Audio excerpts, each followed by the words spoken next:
السلام عليكم. السلام ورحمة الله. أو خەریکی چەند؟ والله ما بس خەریکین ئەو باغێکیان دەکەینەوە خەریک جوتیارینە. دەگەڕنەوە کە سولەیمان پێغەمبەر سەلات و سەلامی خوای پەروەردگاری لەسەر بێت بەلای جوتیارێکدا ڕەت دەبێت.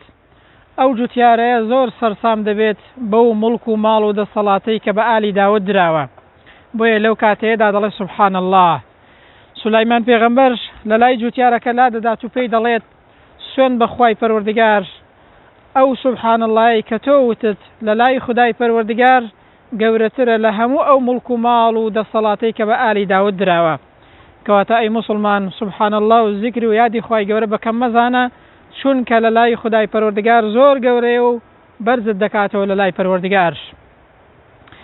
لە فەرمایشتێکدا کە فەرمایشتێکی صحیحە پێغەمبەر صلی الله علیه وسلم دەفەرمێت ڕووی کردە هاوڵان و فەرمووی ئایا ناتوانن ڕۆژی 1000 خێر و چاکە بەدەست بێنن؟ فەرموویان ئەی پێغەمبەری خوای صلی الله علیه وسلم چۆن دەتوانین 1000 خێر بکەین و بەدەستی بێنین؟ فەرمووی 100 جار بڵێن سوبحان الله خوای پەروەردگار 1000 چاکەتان بۆ دەنووسێ یاخود 1000 گوناه و تاوانتان لەسەر ڕەش دەکاتەوە. کەواتە ئینسان زیکر و یادی خوای گەورە بەکەم نەزانێت، سوبحان اللهیەک بەکەم نەزانێت، چونکە لە لای خوای گەورە زۆر گەورەیە و ئینسان بەرز دەکاتەوە. والسلام عليكم ورحمة الله وبركاته.